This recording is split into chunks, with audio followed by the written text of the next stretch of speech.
आज हम लोग क्लास 11 पार्ट 5 सम्मिश्र संख्याएं और द्विघात समीकरण की प्रश्नावली 5.1 का इंट्रोडक्शन देखेंगे। ठीक ना। तो इसके अंतर्गत देखिए हमको इसमें सम्मिश्र संख्याएं पढ़ना है। तो देखिए इसमें सम्मिश्र संख्या की ज़रूरत क्या पड़ी है ना, क्या होती है इसमें हम लोग देखेंगे। तो देखिए क्लास 10 में हमने द्विघात समीकरण पढ़ा हुआ है। तो देखिए द्विघात समीकरण, ये समीकरण, इसमें लिखे हम लोग ax² plus bx plus c बराबर 0। तो देखिए द्विघात समीकरण का यह व्यापक रूप है। अब इसमें हम लोग देखिए पहले पढ़े थे d बराबर b² माइनस 4ac। ठीक ना। ये क्या होता है? तो ये होता है विविक्त कर, विविध कर। ठीक ना। और यही विविध कर b² माइनस 4ac ही इस द्विघात समीकरण के मूलों की प्रकृति को डिसाइड करता है। तो देखिए इसमें जैसे अगर d का मान ग्रेटर देन 0 है ना, 0 से बड़ा का मतलब होता है धनात्मक में अगर हो। ठीक ना। ये धनात्मक अगर हो, b² माइनस 4ac यदि धनात्मक में आंसर आए तो हमको क्या मिलता था? दो भिन्न वास्तविक मूल। ठीक ना। ये हमको मूलों की प्रकृति प्राप्त होती थी। यदि d बराबर 0 होता है तो इसमें होता है दो बराबर वास्तविक मूल प्राप्त होते थे। और अगर d लेस देन 0 है ना, 0 से छोटा, इसका मतलब अगर ऋणात्मक में हमको कोई चीज़ प्राप्त होती है तो हम यहाँ पर लिखते थे कोई वास्तविक मूल नहीं। ठीक ना। कोई वास्तविक मूल नहीं प्राप्त होता था। तो हम देखिए इन दोनों केस में तो इसका मान ज्ञात करते थे, मूलों को ज्ञात करते थे, इसमें मूल नहीं ज्ञात करते थे। ठीक ना। देखिए ऋणात्मक हो गया। तो देखिए जब हम इसका मूल ज्ञात करते हैं तो सूत्र होता है x बराबर माइनस बी प्लस माइनस करनी, और यहाँ पर d लिखा जाता है। ठीक ना। d लिखिए या b² माइनस 4ac लिखिए, ये चीज बटे 2a होता है। ठीक ना। चूंकि d का मान यहाँ पर ऋणात्मक में आ गया तो मतलब करनी के अंदर ये जो b² माइनस 4ac है वो ऋण में आ गया। ठीक ना। तो जैसे x बराबर माइनस बी प्लस माइनस करनी यहाँ ऋण माना गया है ना, ऋणात्मक आ गया, बटे 2a। तो देखिए करनी के अंदर अगर कोई चीज़ माइनस में हो, देखिए जैसे करनी -1, करनी -3, तो जब इस तरह आ जाता था तो हम यहाँ तक छोड़ देते थे। ठीक ना। इसके आगे हम इसका मूल ज्ञात नहीं कर सकते थे। करनी के अंदर अगर माइनस में आ जाए, ठीक ना, तो इसको बोलते हैं ऋणात्मक, मतलब कोई वास्तविक मूल नहीं है, मतलब कोई अवास्तविक मूल है ना, या अधिकल्पित मूल हैं। तो इसको देखिए ज्ञात, अब क्या करेंगे, इसको आगे यहाँ क्लास 10 तक का था, इसके आगे इसको हमने हल करने के लिए, इसको हल करना है तो इसको हल करने के लिए हम क्या करेंगे, इसी को सम्मिश्र संख्या का, इसीलिए हम इसको सम्मिश्र संख्या पढ़ते हैं ताकि इसको हम हल कर सकें। तो देखिए एक ये आता है आई। ठीक ना। इसको आयोटा बोलते हैं, आयोटा। ठीक ना। तो इस i का मान बराबर होता है i बराबर करनी में -1। ठीक ना।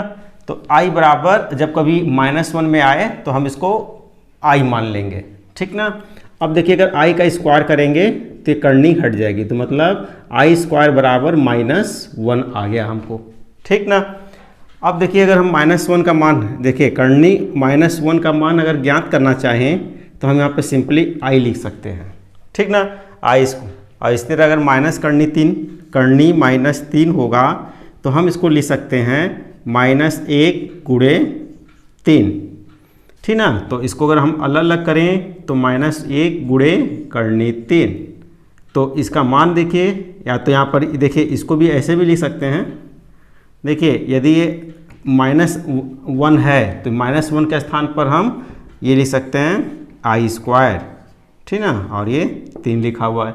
अब वर्गमूल में से आई स्क्वायर बाहर निकलेगा तो ये हो जाएगा कर्णी 3, ये आई हो गया। ठीक ना, तो इस प्रकार कर्णी के अंदर अगर -3 लिखा हो तो इसका आंसर कर्णी 3 आई प्राप्त होता है। ठीक ना, जैसे यदि एक द्विघात समीकरण हमको मिले x² + 4 बराबर ये 0 है, तो यदि हम इसको हल करना चाहें तो देखिए क्या हो जाएगा, x² बराबर ±4 है ना, पक्षांतर कर दिया और x बराबर ये वर्ग इस पर जाएगा तो वर्गमूल बन जाएगा, तो कर्णी ये माइनस में है। ठीक ना, और ये माइनस ये हो जाएगा अंदर कर्णी -4। ठीक, अब देखिए कर्णी के अंदर माइनस में आ गया तो इसका आगे मान नहीं निकलता था, मगर जब से समित संख्या का अध्ययन हुआ है तब से हम इसको आगे हल कर सकते हैं। तो देखिए इसको हम ऐसे इस प्रकार लिख सकते हैं, -1 × 4 और -1 का मान कितना होता है i², तो हम यहाँ पे i² और ये 4 लिख देंगे, तो इससे हो जाएगा 4 का 2 बाहर आ जाएगा और i² का i बाहर आ जाएगा। इस प्रकार इसका मान आ गया, x का मान ±2i। ठीक ना, तो अब देखिए समित संख्या को लिखते कैसे हैं, उसका व्यापक समीकरण क्या होता है। तो देखिए किसी भी समित संख्या को हम z से दिखाते हैं।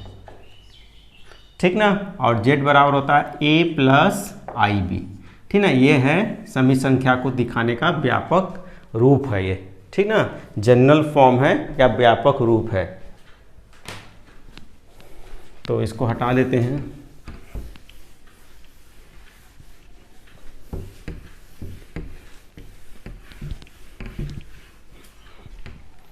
तो ये है समित संख्या का व्यापक रूप, ये है व्यापक रूप। ठीक ना, जनरल फॉर्मूला है, ये है जनरल फॉर्म। ठीक ना, ऑफ कॉम्प्लेक्स नंबर। ठीक ना, समित संख्या को कॉम्प्लेक्स नंबर बोलते हैं। ठीक, तो इस समित संख्या को अगर लिखें, देखिए यहाँ हम लिख देते हैं z बराबर a + ib। ठीक ना, तो इसमें देखिए a और b क्या होता है, तो लिखेंगे जहाँ a और b वास्तविक संख्याएं हैं। ठीक ना, ये दोनों वास्तविक संख्याएं होती हैं। अब देखिए अगर इसकी बात करें, देखिए अगर इसमें दो पद दिख रहे हैं, देखिए ये पहला पद ये जो है ये दिखाता है कि ये वास्तविक भाग है, ये वास्तविक भाग है, इस समित संख्या का ये वास्तविक भाग है, और ये है अधिकल्पित भाग,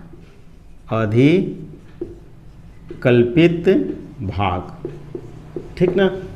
इसको अगर इंग्लिश में देखें तो लिखेंगे इसको रियल पार्ट है ये, और इसको अधिकल्पित को इमेजिनरी बोलते हैं। ये पार्ट हो गया। ठीक, तो ये हो गया व्यापक रूप, देख लिया आपने, z बराबर a + ib। अब देखिए इसमें देखिए i शुरू में ही होता है। अब देखिए अगर इसका कोई एग्जाम्पल लेना चाहें तो देखिए z बराबर 2 - 3i। ठीक ना, इस प्रकार अगर हमने लिख लिया तो ये एक समित संख्या का उदाहरण है। ठीक ना, और इसमें अगर दो बात, ये वाला जो है ये वास्तविक भाग है, और ये देखिए इसको आप लिख सकते हैं 2 + i - 3। ठीक ना, तो ये अधिकल्पित भाग ये हो गया।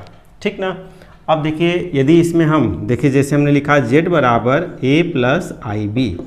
ठीक, यदि इसमें कोई केस में अगर a बराबर अगर 0 हो जाए, ठीक ना, यदि a बराबर अगर 0 हो गया तो हमको देखिए क्या मिलेगा, z बराबर ib। ठीक ना, a का मान 0 हो गया, तो इस प्रकार इसको लिखते हैं। देखिए ये शुद्ध है, ये शुद्ध अधिकल्पित संख्या हो जाएगी। ठीक ना, प्योरली इमेजिनरी नंबर है ये। ठीक ना, ये संख्या हमको प्राप्त होगी क्योंकि हमको वास्तविक भाग जो है वो शून्य हो गया, तो जो बच गया देखिए अब इस वाले में केवल अधिकल्पित संख्या या अधिकल्पित भाग ही रह गया।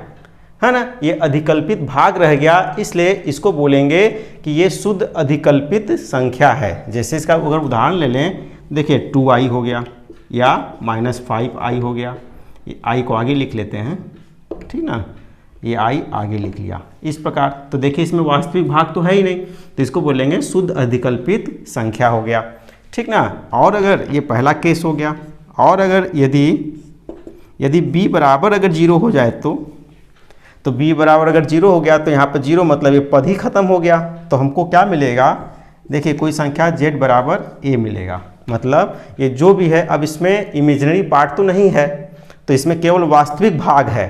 इस प्रकार जो हमको मिलेगा लिखेंगे शुद्ध वास्तविक, शुद्ध लिखने की भी जरूरत नहीं यहाँ पर, ठीक ना, वास्तविक संख्या प्राप्त होगी हमको, ठीक ना।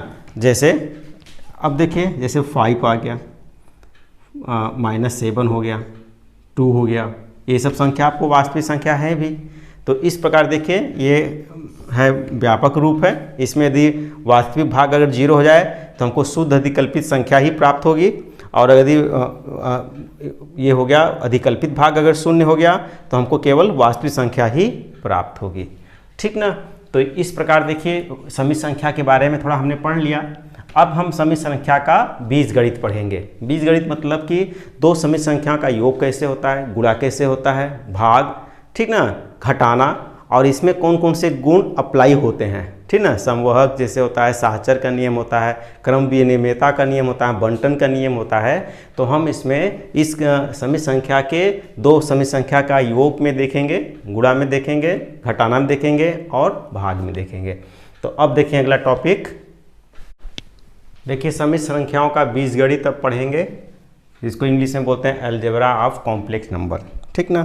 तो इसके अंतर्गत हम देखिए पहला टॉपिक है समृद्ध संख्याओं का योग, समृद्ध संख्याओं का योग, ठीक ना, एडिशन ऑफ कॉम्प्लेक्स नंबर, है ना, या दो समृद्ध संख्याओं का योग, कॉम्प्लेक्स नंबर्स। तो देखिए हम दो कॉम्प्लेक्स नंबर समृद्ध संख्या ले लेते हैं। देखिए Z1 बराबर a plus IB, A1, Z2 बराबर C प्लस ID, ठीक ना। यदि दो समृद्ध संख्या है तो हम इसका योग कैसे करेंगे, तो सिंपल देखिए Z1 प्लस Z2 बराबर a plus IB plus C plus ID। तो जो वास्तविक भाग हैं उनको एक तरफ जोड़ के लिख लेंगे, a प्लस C जोड़ लिया, प्लस और जो अधिकल्पित भाग है उसको अलग, तो I ये हो गया b प्लस D। तो इस प्रकार दो समृद्ध संख्या का योग हमको ये प्राप्त हो गया, ठीक ना। अब देखिए इसमें कुछ गुण हैं, तो उनको गुण को देखते हैं कि क्या ये योग पर लागू होता है कि नहीं, है ना। समृद्ध संख्याओं के योग पर गुण लागू होते हैं कि नहीं। देखिए पहला जैसे है, ये है संवरक नियम, ठीक ना। इसको याद रखिएगा क्योंकि एक एक नंबर के क्वेश्चन में आता है कि समृद्ध संख्या पर कौन सा नियम लागू होता है, कौन नहीं होता है, या घटाने पर कौन सा लागू होता है। तो देखिए इसको पढ़ना जरूरी हो गया है जब से बहुविकल्पी प्रश्न आ गए हैं। तो देखिए संवरक को बोलते हैं क्लोजर प्रॉपर्टी, क्लोजर प्रॉपर्टी। इसका मतलब होता है कि यदि दो समृद्ध संख्या अगर आप जोड़ते हैं तो क्या आपको समृद्ध संख्या प्राप्त होंगी। तो देखिए हमने अभी ऊपर ही जोड़ा है, दो समृद्ध संख्या को जोड़ा, तो देखिए हमको क्या मिला है, ये है समृद्ध संख्या ही प्राप्त हुई है, ठीक ना। देखिए ये इसका इस समृद्ध संख्या, दो समृद्ध संख्या को जोड़ने पर जो प्राप्त हुआ है इसमें ये वास्तविक भाग हो गया और ये अधिकल्पित भाग हो गया। तो इस प्रकार ये नियम फॉलो होता है, मतलब Z1 प्लस Z2 बराबर ये Z ही प्राप्त होता है हमको, ठीक ना। तो ये संवरक नियम इसमें लागू होता है। अब देखिए दूसरा है क्रम विनिमय, क्रम विनिमय नियम, इसको बोलते हैं कम्यूटेटिव लॉ, कम्यूटेटिव या प्रॉपर्टी कहिए या लॉ है तो नियम कहिए। तो इसमें क्या होता है कि जैसे Z1 प्लस Z2 है ना, मतलब पहले आप पहले सममित संख्या जोड़िए, पहले लिखिए और दो सममित संख्या को इस प्रकार अगर हमने जोड़ा, पहला और दूसरा, अगली बार क्या करें कि हम पहले दूसरे वाले को पहले लिख लें और पहले वाले को दूसरे लिख लें, फिर जोड़ें, तो क्या एक ही इसका आंसर जो आएगा यही आंसर इसका भी आएगा? तो बोलेंगे हाँ सेम आएगा, चाहे आप इसमें से इसको जोड़िए चाहे इसमें से उसको जोड़िए, सेम आंसर आएगा। तो ये सममित संख्या में योग में क्रम विनिमयता नियम का लागू होता है। देखिए तीसरा है साहचर्य नियम, साहचर्य नियम, ठीक ना, इसको एसोसिएटिव बोलते हैं, एसोसिएटिव लॉ है ना, लॉ प्रॉपर्टी। तो इसका मतलब होता है कि अगर तीन सममित संख्या आपको प्राप्त हैं, तीन को अगर जोड़ना है आपको, ठीक ना, तो किस प्रकार जोड़ सकते हैं? यदि किसी ने Z1 प्लस Z2 को पहले जोड़ा और फिर उसके बाद Z3 को जोड़ा, ठीक ना, या यदि आप पहले Z2 Z3 को जोड़ लीजिए फिर Z1 को जोड़िए, तो देखिए दोनों का आंसर सेम आएगा, ठीक ना, मतलब साहचर्य नियम भी इसमें लागू होता है। तो देखिए ये है, इसको याद रखिएगा, मतलब ये तीन नियम इसमें लागू होते हैं। एक चौथा नियम है, इसको बोलते हैं योगात्मक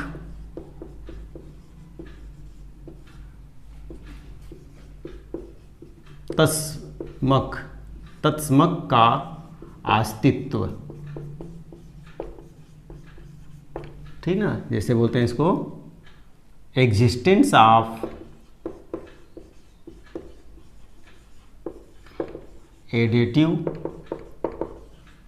यह तत्समक मतलब आइडेंटिटी होता है, ठीक ना। इसका मतलब क्या होता है कि यदि आप किसी भी सममित संख्या में आप ऐसा क्या जोड़िए कि ये यही सममित संख्या वापस प्राप्त हो जाए, ठीक ना। तत्समक आइडेंटिटी मतलब जिसमें यदि इसमें आप कुछ भी ऐसा जोड़िए कि यही वापस सबको प्राप्त हो जाए।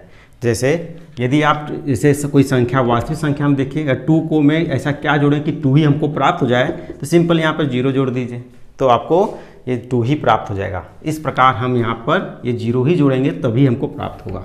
और 0 को हम क्या लिखेंगे, इसको हम सममित संख्या के रूप में लिखेंगे, तो ये हो जाएगा 0 प्लस I0, ठीक ना, यही मतलब हुआ। यदि आप इसको जोड़े तो हमको Z वापस प्राप्त हो जाएगा। तो इसका मतलब योगात्मक तत्समक कॉम्प्लेक्स नंबर का ये 0 होता है या 0 प्लस I0 होता है, ठीक ना। अब देखिए पांचवा एक अंतिम है, तो लिखेंगे योगात्मक प्रतिलोम का अस्तित्व। तो इसका मतलब होता है, इसको भी इंग्लिश में ले लेते हैं, एग्जिस्टेंस ऑफ एडिटिव इनवर्स बोलते हैं इसको, एडिटिव इनवर्स,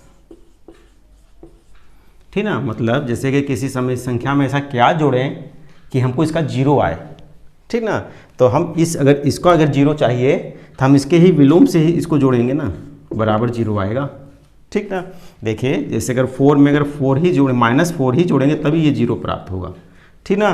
तो इस प्रकार देखिए इसका अध्ययन आगे भी है कि देखें यदि हम लिखें योगात्मक प्रतिलोम, देखिए जैसे लिखें Z का योगात्मक प्रतिलोम क्या होता है, -Z होता है, ठीक ना। तो इसको याद रखिएगा। तो देखिए सममित संख्याओं का बीजगणित में योग वाला हमने सब देख लिया, पांचों प्रॉपर्टी को देख लिया कि ये सब लागू होता है, ठीक ना।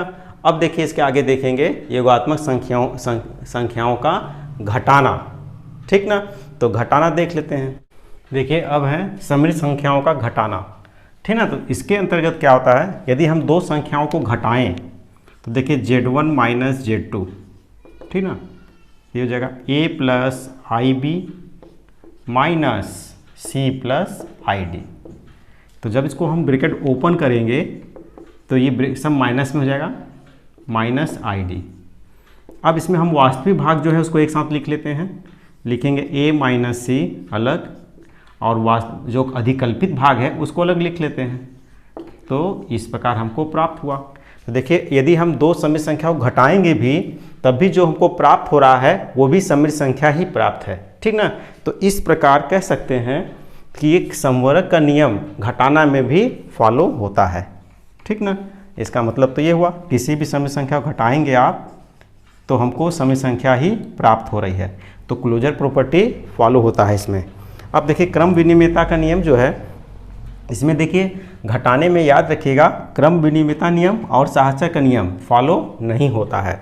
देखिए जैसे एक एग्जाम्पल ले लेते हैं इसमें हम, देखिए जैसे एग्जाम्पल ले लिया, देखिए Z1 Z2 ले लिया। पहले हम जो क्रम विनिमयता का नियम होता है उसको लिख लेते हैं। इसका मतलब होता है कि यदि Z1 प्लस Z1 माइनस कर रहे हैं, घटाना है तो घटाना कर लेते हैं, Z1 माइनस अगर Z2 करें और इसी प्रकार अगर Z2 माइनस Z1 करें तो आंसर सेम नहीं आएगा, ठीक ना। सिंपल है, जैसे अगर आप 2 में से 3 घटाइए या 3 में से 2 घटाइए तो देखिए दिख रहा है सेम नहीं है ना।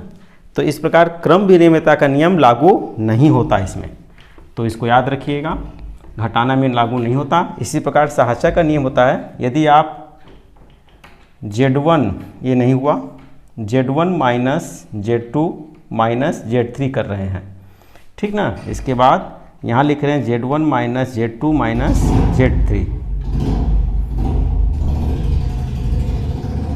तो यदि आप इसमें Z1 माइनस Z2 घटा लीजिए, फिर अगर आप Z3 घटाएंगे या यदि आप पहले Z2 माइनस Z3 घटाएंगे फिर जो आंसर है उसको Z1 में घटाएंगे तो आंसर सेम नहीं आएगा, ठीक ना। तो ये साहचर्य का नियम भी इसमें फॉलो नहीं होता। फिर जो योगात्मक तस्मक का आइडेंटिटी है ये सब तो ठीक है, घटाने में हो जाता है।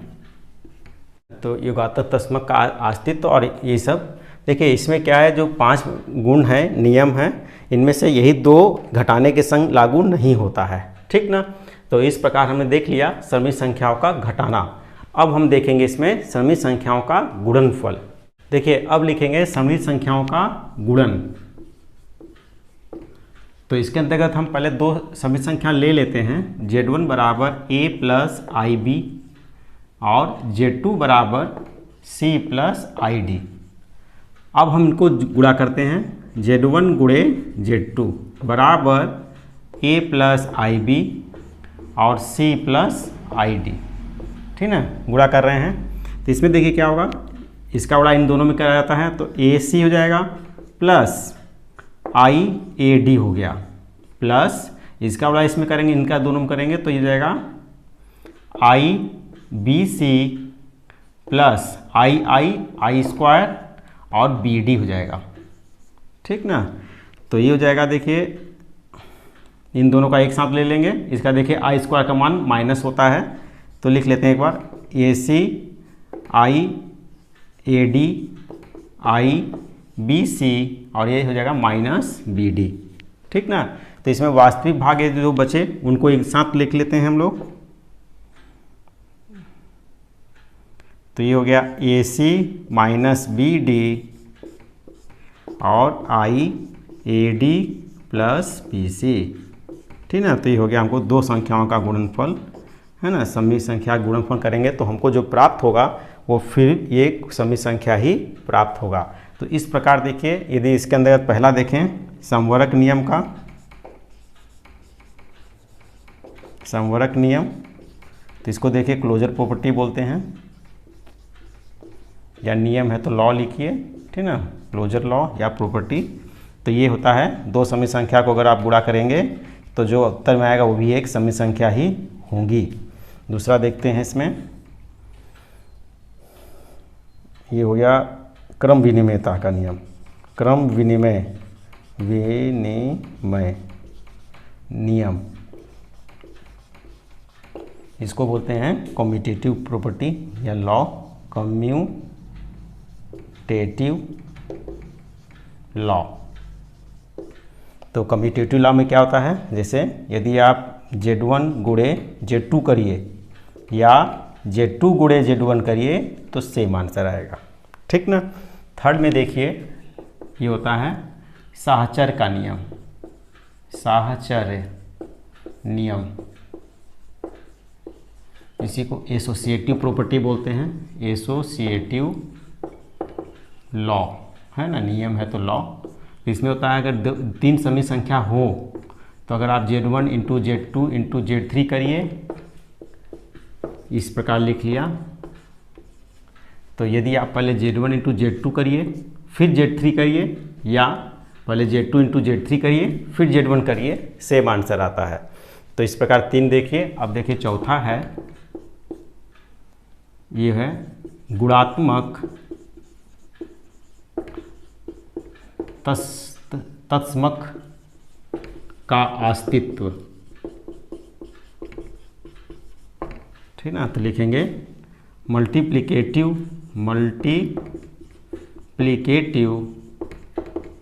आइडेंटिटी, ठीक ना, एग्जिस्टेंस ऑफ मल्टीप्लिकेटिव आइडेंटिटी। तो इसमें क्या होता है, आप ऐसी समित संख्या में, किसी भी समित संख्या में आप इसमें ऐसा क्या जोड़ेंगे कि यही समित संख्या हमको वापस प्राप्त हो जाए। तो क्या करेंगे इसमें हम 1 प्लस I0 को गुणा कर देंगे। मतलब हम क्या कर रहे हैं, 1 गुणा कर रहे हैं। यदि आप जैसे किसी भी वास्तविक संख्या में भी अगर हम 1 का गुणा करेंगे तो हमको यही संख्या वापस प्राप्त हो जाती है। तो हम क्या कर रहे हैं, हम इसमें सिंपल 1 का ही गुणा कर रहे हैं। ठीक ना, इसको देखिए आप यहाँ 1 लिखेंगे, देखिए 1 करेंगे तो ये हमको यही समी संख्या प्राप्त हो जाएगी। और 1 को अगर हम कॉम्प्लेक्स नंबर के रूप में लिखना चाहें तो हम इसको लिखते हैं, देखिए 1 प्लस I0 बराबर ये 0 प्राप्त हो जाता है। इसका मतलब क्या हुआ कि देखिए जो समित संख्या है, ऐसी समित संख्या जिसमें अधिकल्पित भाग 0 है, इसका मतलब एक वास्तविक संख्या प्राप्त हो रही है। ठीक ना, तो इसका मतलब ये Z प्राप्त हो गया। 5वां देखिए, ये लिखते हैं गुणात्मक प्रतिलोम का अस्तित्व। ठीक ना, इसी को बोलते हैं मल्टीप्लिकेटिव इनवर्स, मल्टीप्लिकेटिव इनवर्स है ना, एग्जिस्टेंस ऑफ मल्टीप्लिकेटिव इनवर्स। मतलब आप इस समित संख्या में ऐसा क्या गुणा करेंगे कि आपको फिर ये 1 प्राप्त हो जाए।